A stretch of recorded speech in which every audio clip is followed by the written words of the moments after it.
Jadi itu kita gerakan.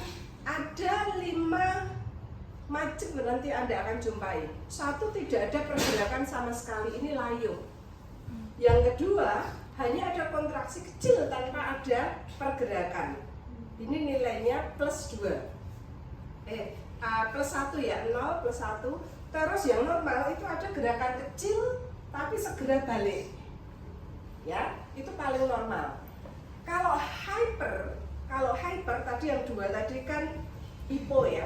Kalau hyper itu dia spontan berlebihan. Kalau gangguan-gangguan saraf pusat itu ya abnormal lagi. Dia spontan tapi tidak cepat balik. Ya. Jadi ada gerakan yang tertahan.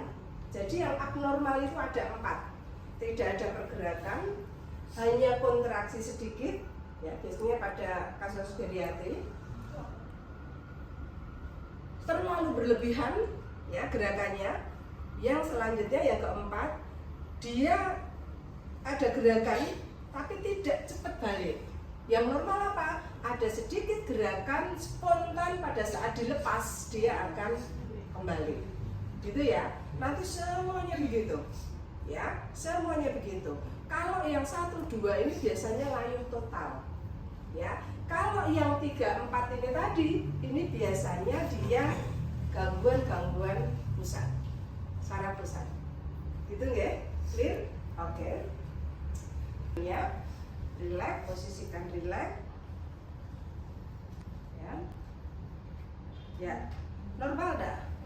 Normal. Karena kenapa? Diadakan gerakan spontan balik. Apa kejadian kalau dia tidak normal ada 4 tadi?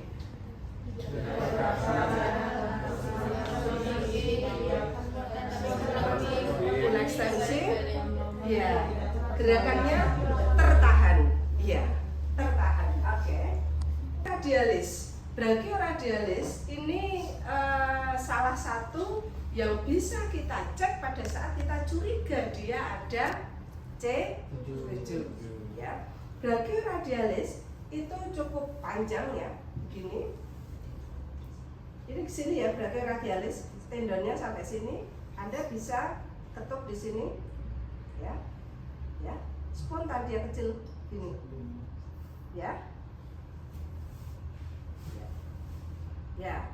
Jadi ini salah satu tanda adanya atau kita curiga adanya sesuatu di C7. Ya, sekali lagi meskipun ini derajat kepercayaannya sih termasuk sedang ya, bukan yang excellent. Ya, tapi ini salah satu yang bisa kita lakukan. Gitu ya. Jadi C4, C5, C6, C5, C6, C6, C7. Bu, C1, C4 itu punya siapa? Flexus brachialis itu dari C4, C5. Ya, makanya kita deteksinya C5, C6, C7 karena dia yang sampai sana. C1 sampai C4 itu di sini, bahkan C1, C2 itu tempat nempelnya si N11-12 tadi yang Bumi terangkan. Ya, jadi kalau kita ngomong masalah bahu, leher bawah, bahu, lengan atas, lengan bawah, itu kita ngomongnya adalah C45 sampai C7. Salah satunya banyak hal kita mencari gangguannya itu di mana ya. Salah satunya adalah tendon deep reflex ini. Ya, kita bisa mengidentifikasi gangguan C5, C6, C7.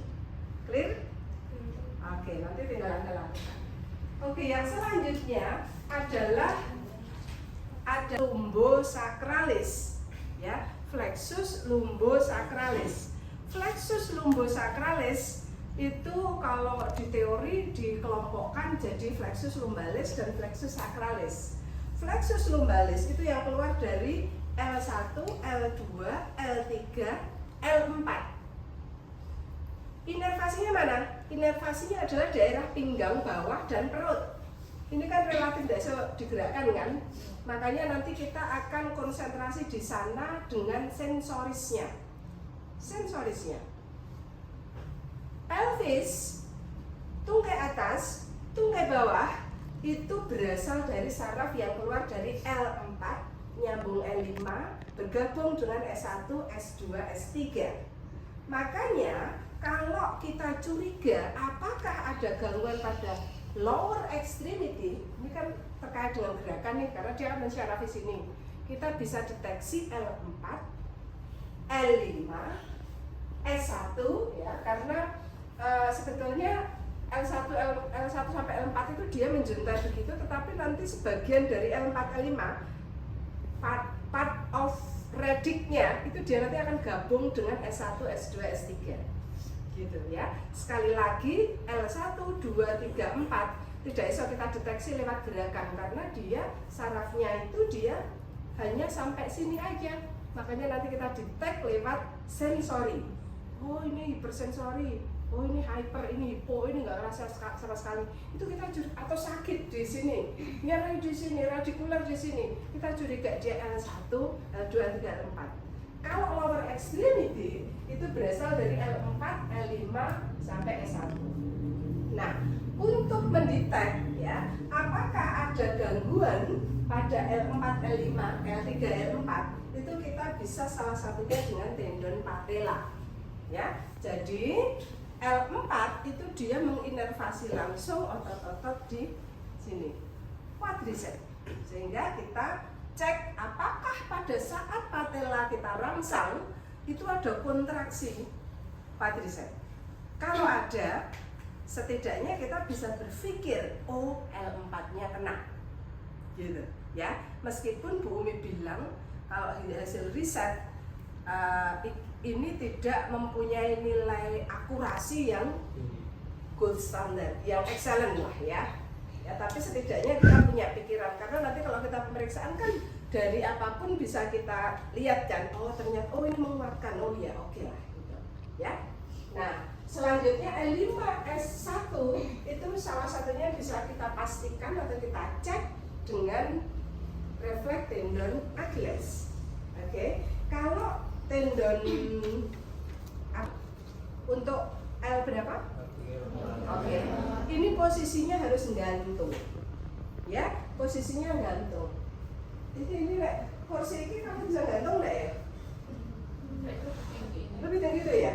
Berarti, ya harus gantung ya. Apa namanya kamu? Mau yang kecil. Yang kecil. Ayo berapa? Bu, ini harus. Ini enggak harus dibuka, enggak harus. Itu pun sebetulnya enggak harus. Yang penting pas ya. Duduk gitu loh si ya, posisi enggak apa-apa. Posisinya gantung ya. Besok kalau cukup dibuka, enggak harus dibuka sih sebetulnya. Tapi yang pasti Anda harus tahu. Tapi kalau untuk presisi silahkan dibuka. Tapi enggak, bukan mukrem ya harus izin dulu. Sebenarnya mukrem pun juga harus izin ya. Oke. Relax ya, relax. Nah ini kan patella ya, letaknya di sini ini. Ya. Oh. Ya. Dia ada gerakan sedikit terus balik. Apa kejadian 4 yang bisa kita kategorikan ada gangguan? Ya hanya kontraksi ya, isometrik. Terus gerakan permintaan tertahan, hyper ya, dia nanti bisa kesana set wall ya. Terus ada yang kesana set kok nggak balik-balik, nah itu ya.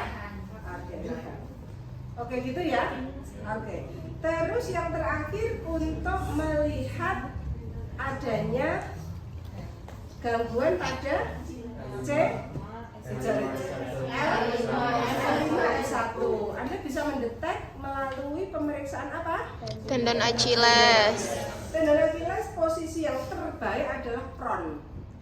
Ya, posisi terbaik adalah prone lying, tidur tengkurap. Tetapi kalau Anda tidak bisa, ini Anda bisa relax saja. Oke, relax saja. Tendon Achilles kan di sini ya, Anda ketuk. Nah, ya, Anda pergerakannya dorsi, ya, kok dorsi, pelantar, ya, pergerakannya pelantar set terus dia balik lagi, ya, sama ya kejadian kalau dia ada gangguan, Anda patut curiga di N5 S1 ya, sekali lagi meskipun dia bukan sensitivitasnya tidak ekstrem.